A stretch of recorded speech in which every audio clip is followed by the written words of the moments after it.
talk about, on which I don't know whether the jury is out or not, but this is about the changeover that is taking place at Jogo House. The president basically naming a new boss for the police force, subject of course to the vetting, and Mr. Hilary Nzioki Mutiambai coming in to replace Joseph Kipchirchir Boinnet, who interestingly has a new job. Francis. Absolutely. And once again, the president showing his preference for the intelligence. This is yet another personality plucked. You mean people from here? I thought you were saying making an yes, from the National Intelligence Service. Of course, it's an intelligent choice. Okay. I knew where you're heading. So, look, Mutiambai is from the National Intelligence Service. Nurdin Haji is from the National Intelligence Service. Twalib Mbarak is from the National Intelligence Service. Alexander Muteshi, the Director General of the Immigration, is from the National Intelligence Service. So, what is it with the officials from the National Intelligence Service and how they're being co-opted or being picked to come and head key national security agencies and investigative agencies? Probably it's a new way of dealing with Boinnet was from there as well. Boinnet was also from there. Maybe it's a new way of dealing with some of the security challenges that we had. The National Police Service is going through a series of changes, reforms, if you may like it, save for the blue uniform that probably wasn't very colorful to many people. A little too colorful, maybe? Maybe a bit too colorful. Just got a bit more blue. Yeah. But there's some... I'm colorblind, I didn't notice. There's some fundamental reforms that have been going on in the police force. Hopefully, they will help make the force more efficient, more functional, and probably more friendly to the people that it's supposed to serve. Because at the heart of these reforms should be efficiency. And if the people who are being served by the police force are not feeling the change in terms of how our police officers do their thing, then probably there's a problem. Hopefully, Mutiambai will come and proceed in terms of effecting these reforms, because some of the reforms are also being contested silently, though, by the police officers themselves. I mean, look at the housing issue, for example. I've spoken to quite a number of police officers, and they tell you the amount of money they're giving us is not sufficient.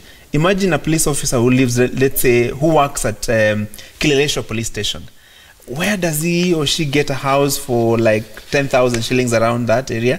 And you want them to be closer to where they're working, and probably you're not even providing them with their transport allowance. But how much leeway, anyway, does an Inspector General have? This seems to me like a policy that comes way up there, that the Inspector General of Police probably just implements. The Inspector General of Police is a member of the National Police Service Commission. So this is where matters police are dealt with in terms of administration, in terms of human resource, and so on and so forth. So he has a key role to play in speaking what the officers are saying to the commissioners. And the commissioners in return have a responsibility to talk to the mother ministry. That is, in this case, the National Coordination of, what do you call it? Interior Affairs and Coordination of National Government. Because if you have officers who are not feeling the reforms, then it will become difficult. Let's talk a little bit about Boinnet. We'll get to Mutiambai in a moment, in terms of just what his tenure would be remembered for, what his legacy is. How did he do, Linus? I think he had a number of things that would probably have given him quite a legacy. First of all, in leading the reforms in the police service. Let's remember that these reforms were launched in 2013, and they included a number of things, not just the change of uniform that we saw. It also included things like training, and major, of course, is the merging of the administration police with the regular police.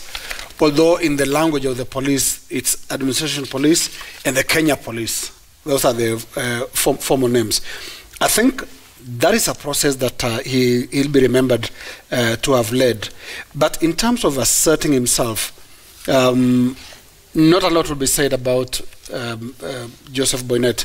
He was a very reserved person, amiable, quite friendly in person, but someone who, in my view, never wanted to step on anyone's toes. He wanted to be an invisible head of the police.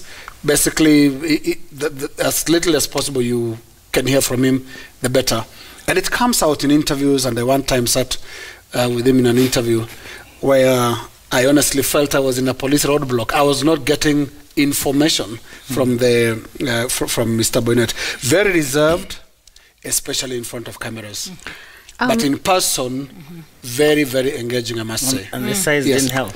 Yes. I know, right? Yeah. He's a diminutive figure, and I, like you, had a similar experience interviewing him just before the second presidential election. But I'd also like to point out that the time at which Boinnet came into office was at the height of terror attacks. If you recall, he's the first Inspector General to actually complete his term. Kimayo did not. He did 2 years and was, forcefully asked to resign. Remember, after everything that had happened in Mandera, where I think 26 people were killed in the year 2014. And so at the time, the idea was to bring in more intelligence into the police service so that it can be more actionable. There was friction, remember, between the police service and the intelligence, and that the allegation was they were not, actioning the intelligence that they'd been given. So it was bring somebody in from intelligence. And so I found that interesting. And also, there was there was an election coming up in the year 2017. And if you recall, the president then, in what a lot of people thought was controversial, he praised the police service for the work that they did during the election, even at a time when they were said to have been heavy-handed in perceived opposition strongholds. But what happens now, especially when you have the DPP, the DCI, who enjoy very cordial working relations, and now this person coming in from the police service. I'd also like to address the issue that people are saying, well, he's been given, like he walked out from one the job IG to another and one. the next day he's a CAS, but that has been the trend. And it is the tradition. Yes, it is the tradition. Ndegwa Mohoro is now an ambassador from the DCI. Remember, Major General Ali was made Postmaster General right after. So it seems to be something to sort of, these are very influential individuals Even in the from the country. military, when General Karangi went to the airport. when Kiangari retired, he went to Kenya Railways. As well. Yeah, so and it's true. Yeah.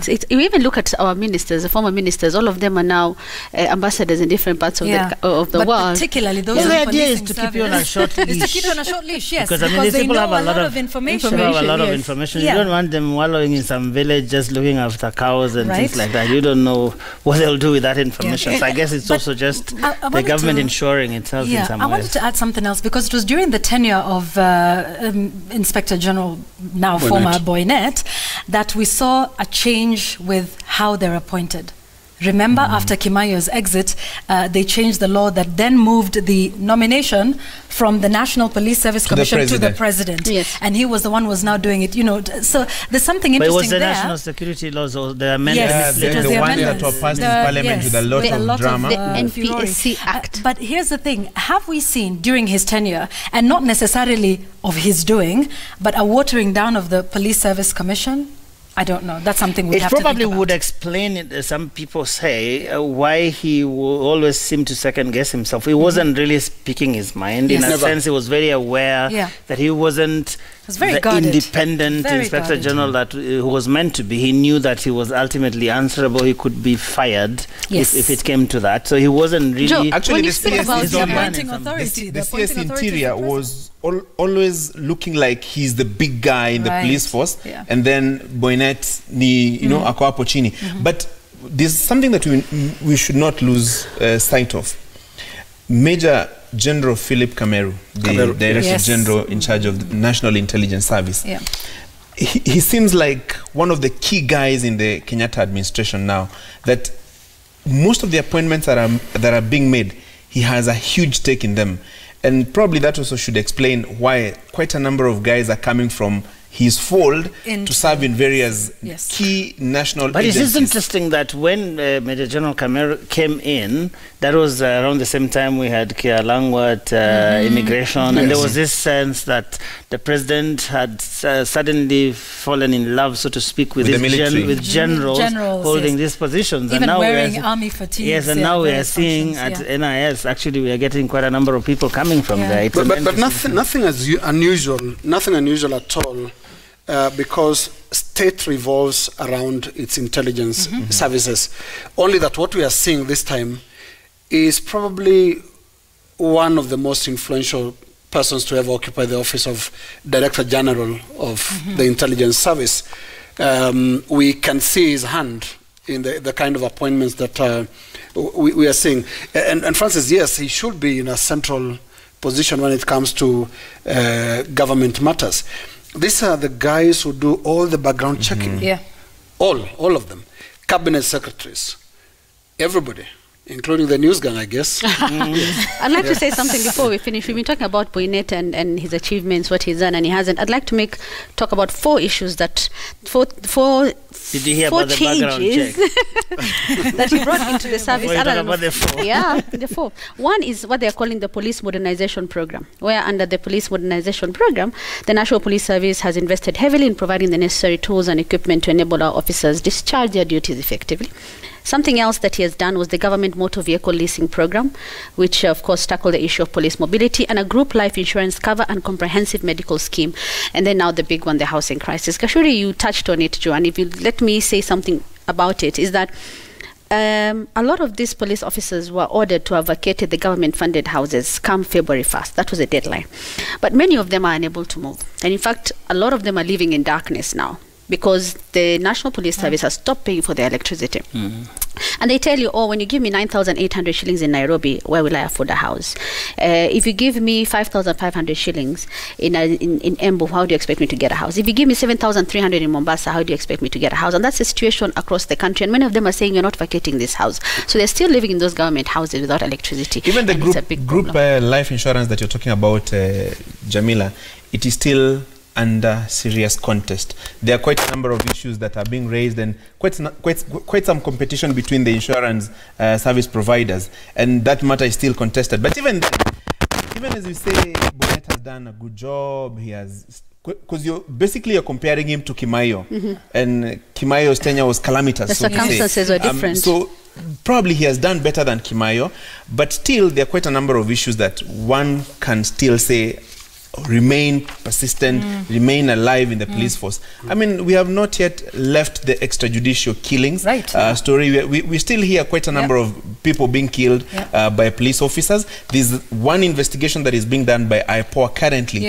over some 5 young men who were killed in Juja. So that story is still there. So even as he exits, he was still not able to deal with that question of extrajudicial killings. And secondly, in terms of corruption perception indexes, the police force still ranks top. So his successor clearly has to deal with some two fundamental issues there. There's a sense in which also a lot more police officers are sort of being held to account. I've heard that analysis as part of this, like, well, the policemen are doing what they're doing, but IPOA is there. But IPOA is there to hold them to. But we are not yet there. But the DPP has been going down to the people, Yvonne, in a minute. He went to Chani in Mombasa a couple of weeks ago, and he was trying to bring now services close to the people. And when the people were standing up to speak, that's the one thing they kept crying about: extrajudicial killings, our relatives are taken away from us, we don't see them. And it was the same thing when he went to Biafra. And in fact, the DPP is going down to Lamu next week for the same incident, because he's saying sometimes these people, we don't get to hear what they have to say because they can't get to us. So it's about time we go to them. So there's still that issue of extrajudicial killings that comes up. And the police, as much as they're doing their jobs, and we applaud them for it, there are a lot of instances where people are nakawa na jina la polisi. All right, quick one. Let me take a break. I think Hilary Nzioki Mutyambai, the new nominee for IG, will have to address soft issues within the police service.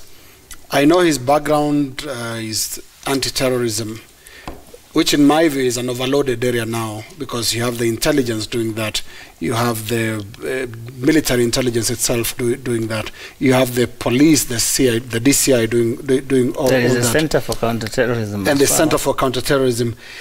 He should actually address the internal issues that include morale of the police.